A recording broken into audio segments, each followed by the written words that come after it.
and welcome to NSO at Home Live, a concert series created by the musicians of the National Symphony Orchestra. My name is Marissa Regni. I'm the principal second violin of the National Symphony. I'll be your host tonight and every Sunday night as we bring live music into your homes and hopefully into your hearts. First of all, I want to say a very happy Father's Day to all the dads out there. We love you, we thank you, we appreciate you, and we hope that you are celebrated well today.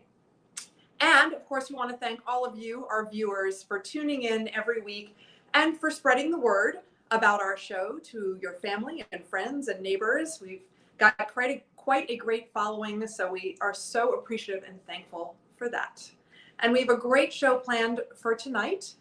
We have NSO Cellist Steven Honigberg joining us. He's really fantastic. And he will be joined by his wife, Jessica, who plays the piano, and their daughter, Lily, who is a really fine violinist and starting a whole new career, which is really amazing. And we will also be joined by one of our NSO Youth Fellowship students. As I mentioned last week, we will be featuring every week a new student from that program. This is a program for high school students that we have in the NSO. We'll talk about that a little bit later. And tonight we will be featuring oboist Corinne Foley to the show. And she's just a delight and also off on new adventures. So we'll learn all about her in just a little while. But first, we're going to head over to the Honigberg house where Steve and Jessica await us. They're going to play one of my favorite pieces for the cello, the Swan. So let's go straight over to Steve and Jessica.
Bravo.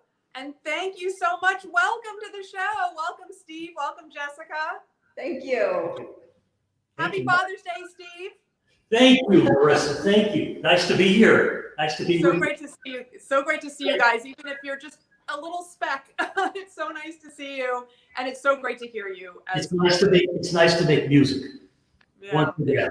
Yeah. I loved that you started the show with the Swan, because I feel like that piece of music, for me anyway, sort of, I'll always now associate it, I think, sadly, with COVID-19, but especially just when we were all told to, it was a shut-in, and suddenly all the music stopped, and all the musicians were finding ways to put their content out there. And I feel like the Swan was one piece that I saw a lot of on the internet. A lot of cellists played it so beautifully, and it just made me cry at the beginning, because it's such a beautiful piece anyway.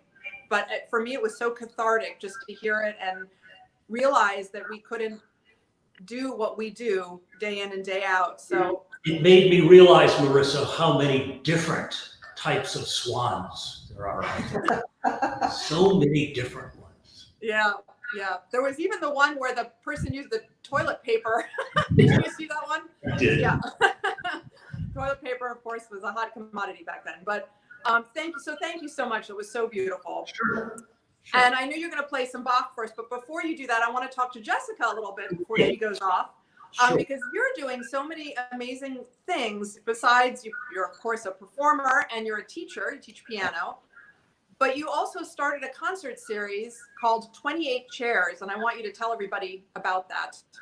That's right. I started a concert series a few years ago in Washington that brings Baroque musicians who are at home on the great stages of the world to perform in very small venues, including some private homes and art galleries, small places where the beauty of these instruments, which tend to have a lower decibel level than modern orchestral instruments or the piano, for example, they can be heard up close and seen up close. Some of them are objects of incredible beauty. The harpsichords, many of them are painted. They have gorgeous decorated lids, and it's really special, I think a special experience for audiences to be able to get close during a performance to these instruments in particular. Yeah, absolutely. So if anybody's interested, you can go to 28chairs.org and learn all about that. It sounds amazing. I would love to come to one if we ever get to go out again. I'm going to try to come to one, because they are the instruments are so beautiful. I mean, and the music too is, I think, probably my favorite period is the Baroque period. I just love it. So, and also you are an amazing artist. Thank you. I don't know where you find the time to do all this, but you're a great painter, and you would go to your website, jessicahonigberg.com, and see the amazing art that you've done. When did you start doing all of that? I came to painting as an adult, right after Lily was born. I started taking classes just kind of as an outlet, as a new mother. I wanted to have something that I could do that was, that would take me out of the house a little bit and give me something that was my own while I was raising my young children. And I absolutely fell in love with painting. And I've been very interested since I started studying it in the similarities with music. When you're creating a work of art, you have composition, you have structure, you have rhythm, you have dynamics, you have all of these qualities that are expressive. Just you're picking up paint and putting it on a canvas, and so your tools are different, but there are a lot of parallels, and to me that's fascinating as a musician. Yeah, absolutely. Well, I urge everybody, please go to her website and check it out. They're really beautiful. So impressed with all you're doing. So thank you so much. And so speaking of Baroque playing, Steve, I know, is going to play a bit of Bach for us right now. Yes. Yeah. I'm afraid I'm not in the Baroque style. I'm sorry, but That's okay. I wasn't taught, but I've learned a lot from this series, and I will give it my best shot. This is the Minuet 1 and 2 from the Bach Second Suite. Bach liked to follow his sarabands with either minuets or bourrées, and I find them to be fascinating in their depth. There are two distinct characters. So without further ado.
Bravo. Thank you, Steve.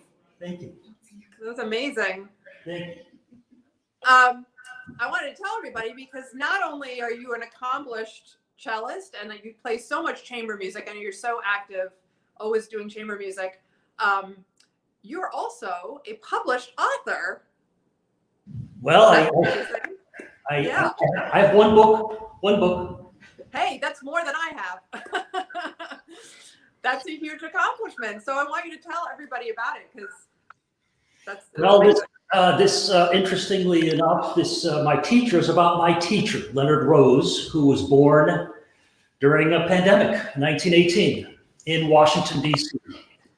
So not, only did he survive, but his parents survived this terrible time over 100 years ago. So he rose to incredible fame. He was a great cellist who has inspired many generations of cellists, including myself.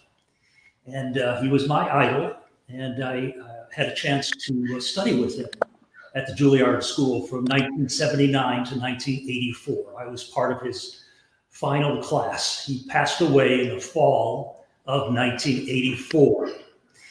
And for about 30 to 35 years, he was America's greatest cellist. And I'm talking about the 40s, 50s, 60s, maybe the first half of the 70s. And we all admired him for his depth of tone, his musicianship, and what he did for the cello. And we're all just trying to build on top of what he built for us. Absolutely. Well, I hope people will go out and get that. How can they get your book? I think it's Amazon. I think they can find it on Amazon. There you go. Yeah, just Google Leonard Rose, and you know, Leonard Rose was his original name was Rozovsky, and when his father came over in the boats, they changed it to Rose. So he's Russian by birth, and had a long association with Isaac Stern and Eugene Iskelman in that wonderful trio. Which, when you talk about my love for chamber music, probably was inspired by those recordings when I was a kid. Those recordings were made in the 60s, and they are just today just phenomenal to listen to still. Yeah. Well, and speaking of phenomenal cellists, Mstislav Rostropovich, who was the former music director of the National Symphony before my time, but he hired you. Yes. He hired many of the cellists I know in the section.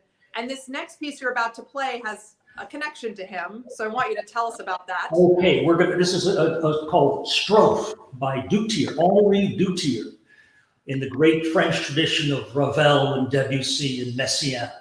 He works with colors, and I know Rostropovich thought he was an incredible genius. I also believe as well. He works with the cello like it's his best friend.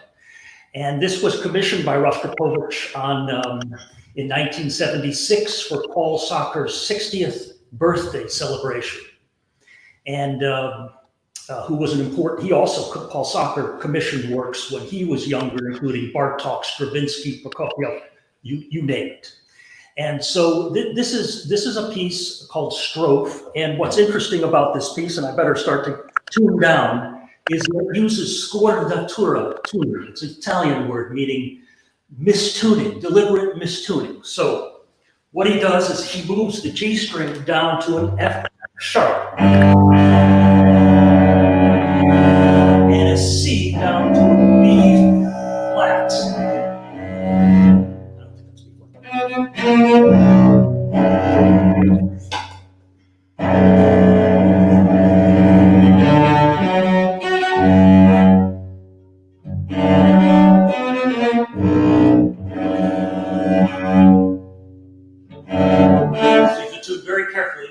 So instead of perfect fifths, we now have a major seventh chord with an augmented fifth.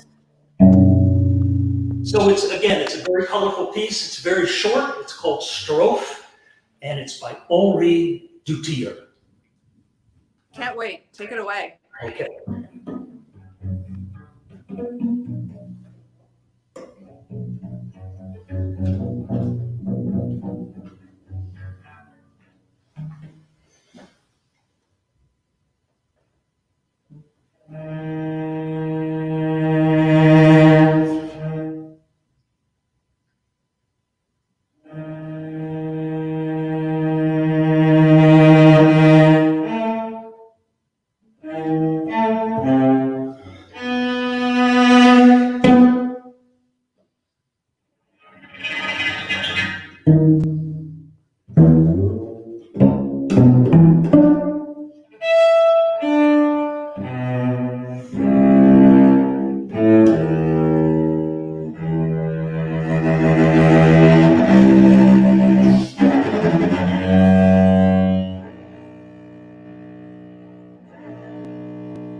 That's my COVID. Wow. I learned that since we've been on, a little bit of a break from orchestra.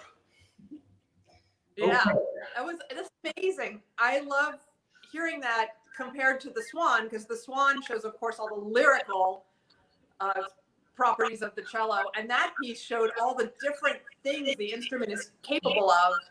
All the different sound techniques and almost percussive at times, And it was such a cello, great. it uses all the different techniques of cello playing. It's Absolutely, really quite amazing. It's a different language.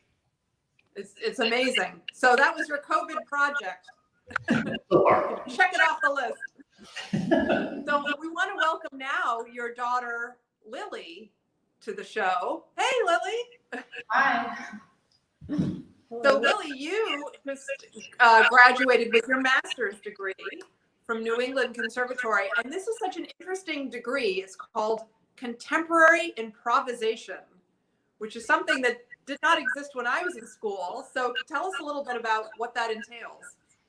Yes, so I went to New England Conservatory for my undergrad in classical violin performance. And while I was there, I knew there was a classical department, a jazz department, and then as I started my freshman year there were kind of whispers of this third department called Contemporary Improvisation, which is kind of an umbrella term for just a lot of sort of misfits. We're the magical misfits.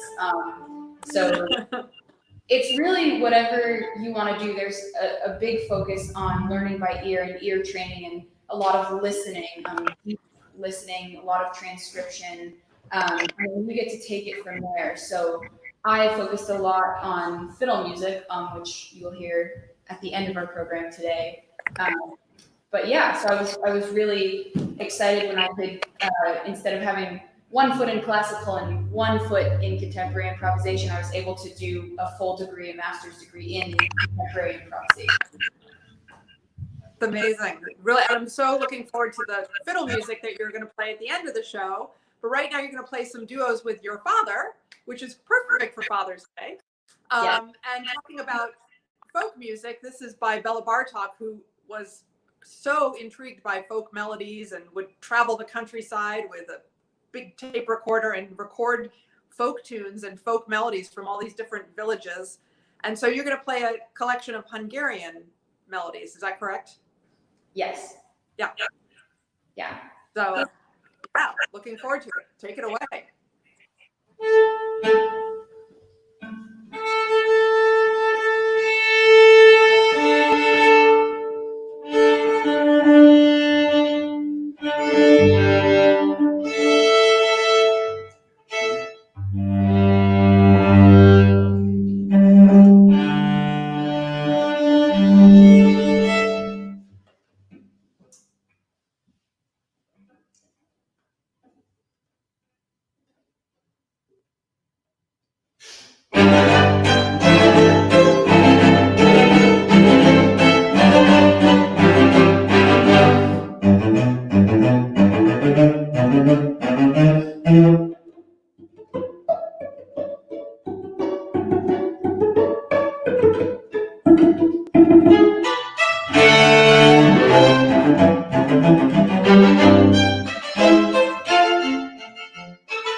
Thank you, Lily.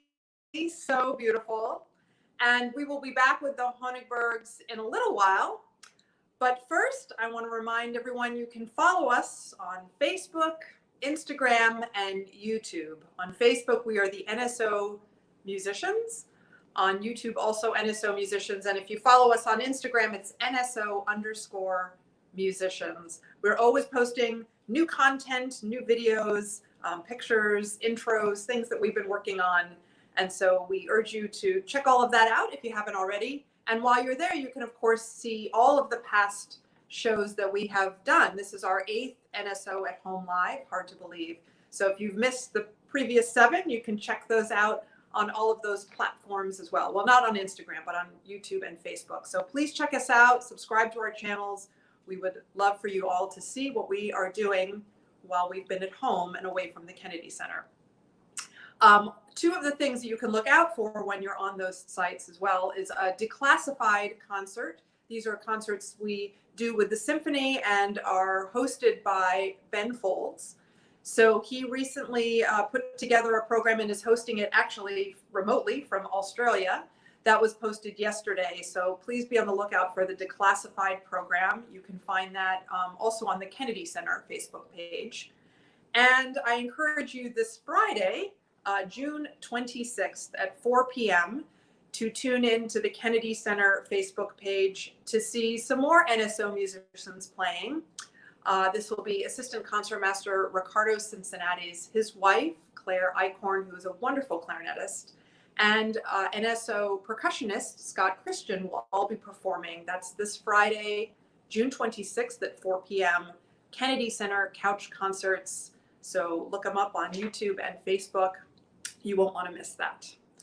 So we're going to take a little break from the Honigbergs and we're going to travel over to the home of Corinne Foley. As I mentioned earlier, we are now featuring each week one of our youth fellowship program students. This is a very talented, remarkable group of high school students that work with musicians from the National Symphony.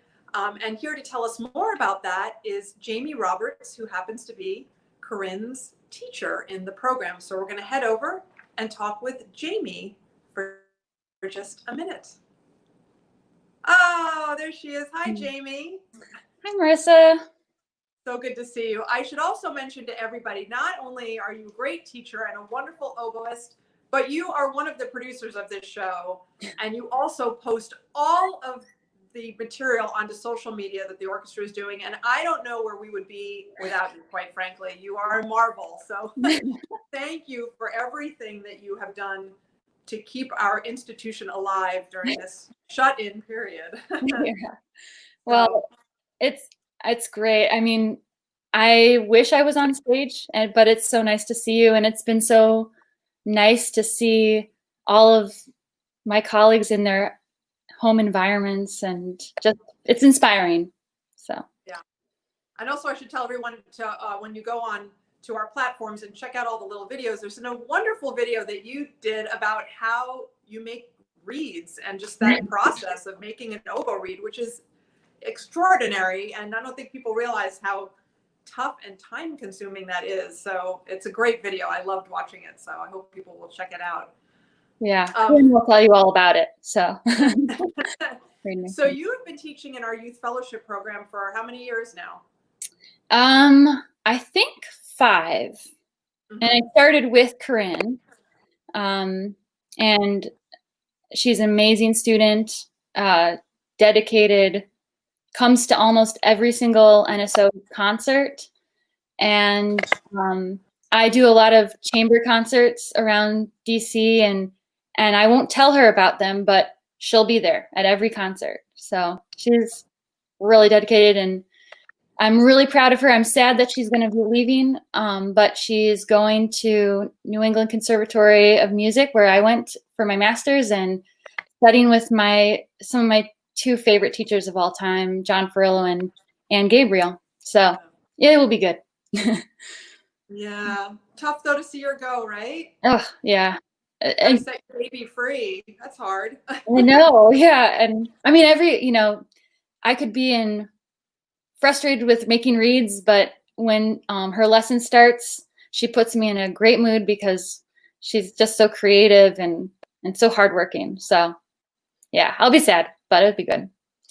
She just actually had her senior recital yesterday online. It wasn't the way she expected it, to be performing it, but she did excellent. It was great. And I think she's playing a piece that she played yesterday today.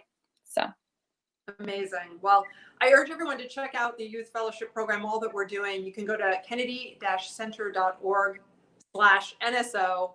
Then you click on education, and then you click on career development, and you can see all about that program that we do, which is really terrific. These kids are so fantastic, so talented and eager to learn, and they come to orchestra rehearsals, they study with members of the orchestra, they do chamber music, they do side-by-sides with us in the orchestra. It's just very inspiring and great for us to see that young talent coming up. So without further ado, let's head over to Corinne's house. Hello. hi. Hey, Corinne, welcome. Thank you for being here. We're so excited. So Jamie told us you're heading off to New England Conservatory, which is very exciting. That's right. I'm really excited. Yeah, of course. Yeah, this is huge. And you're going to be playing a piece that you just played yesterday on your virtual recital. Yes. Yeah. Telemann's A Flute Fantasia in C minor. Yeah. So we're now part of a virtual world. Who would have thunk it a couple months ago? But you're now part of, I understand, several virtual projects. One of which is you're going to be doing a virtual oboe competition. Yes. Yeah. So how does one do that? You just send in all your stuff, or are you playing live for people? How does it work?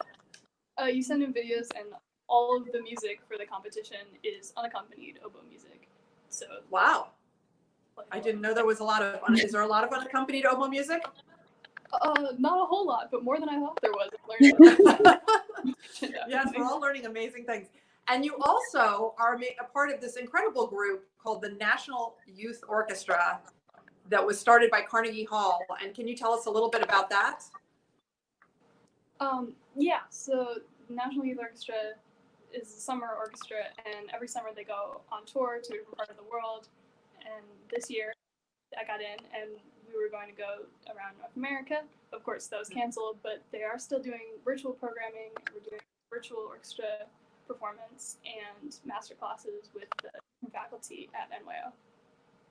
Yeah, it's such a shame because it's amazing. It's such an honor to get in. It's students from all over the country, right? So yeah. Thank you for representing the DMV. I'm sorry you don't get to do it, but I know we're going to hear great things from you. So we're very excited to hear this Telemann that I know you just performed, and so let's hear it. Okay. Sorry.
Oh my God.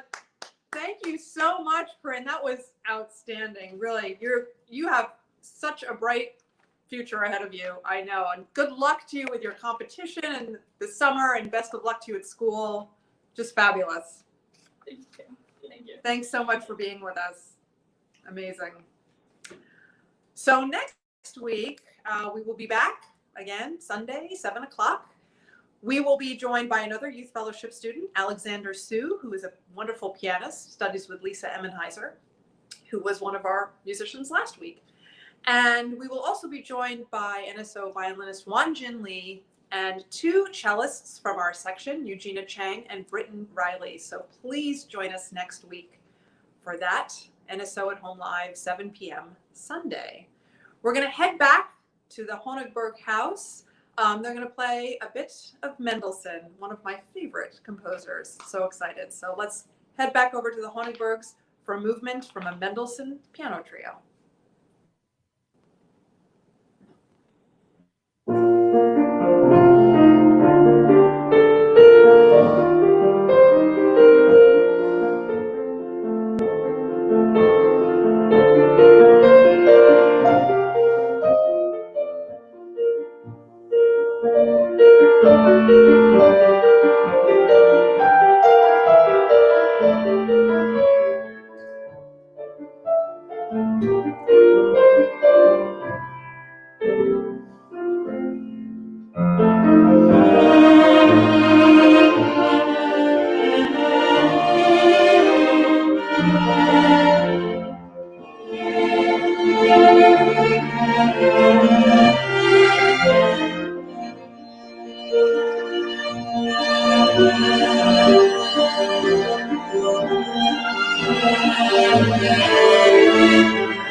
So beautiful. Thank you, God. Love that Mendelssohn. So we are going to wrap it up with Lily playing some Irish tunes on the violin, or on the fiddle, I should say. As Lily mentioned, she just got her master's degree in contemporary improvisation. And one of the things Lily does, here you are, you can tell us about it. I know you've got a folk band called, is it Night Tree? Night Tree, yes. And Yeah. we recently sort of, everyone was in a different phase of life and we went our separate directions, and we were supposed to have our first reunion show on May 20th in Boston that of course was canceled due to the pandemic, but we're trying to figure out a way to perform on some sort of live stream at some point. So yeah. Well, I urge everybody to check out everything Lily's doing. She's got a website, lilyhonigberg.com. You've got Instagram, Lily Belknap. And you're doing this really cool thing where you're teaching classical musicians, such as myself, fiddle tunes every week. It's like a Zoom call, right? And you teach a new tune every week. yes, so my friend McKinley James and I recently launched a workshop called Folkway Workshop, and we meet every Sunday evening on Zoom, and it's designed to teach classical musicians who have no background in folk music a different tune every week. So if you've never learned by ear, we break it down for you. We teach you a harmony part. We go into different ornamentations. We've had members of the Indianapolis Symphony, San Francisco Symphony come and take these workshops so far. We had our second official one tonight, and if you are interested in that, please come and join us. It's really fun, and we're enjoying learning alongside all of our students. Amazing. So check it out. It's folkwayworkshop.wordpress.com in case you want to learn how to play some fiddle tunes. And so now you're going to play a little collection of tunes for us to take us out this evening. Is that right? Yes, I'm going to be playing quite a few tunes that I'm putting together into a medley. So you'll likely be able to tell there are transitions between each tune, and I'm not going to talk about each tune, but I will tell you there are contemporary tunes, there are older tunes from the traditional music of Ireland, and the very first tune I'm going to play is the only tune I've written over this quarantine that I actually like, and it's called Three Fairies, and I wrote it for a couple of my friends from my boarding school, the Intro Arts Academy. So. Well, thank you so much. Best of luck to you, and we cannot wait to hear this. Thank you, and thank you for having us. This was really special. Absolutely. Thank you.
Amazing, amazing. Thank you, Lily. Thank you, Jessica and Steve, for joining us. Thank you, Corinne.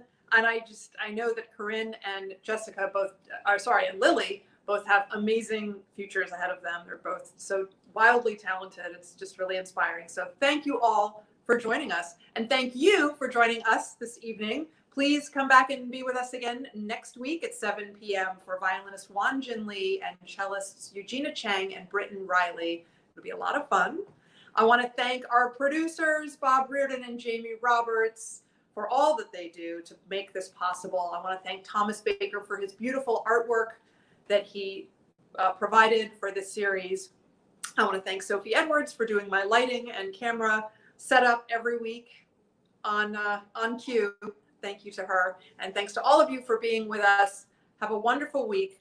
We'll see you next Sunday.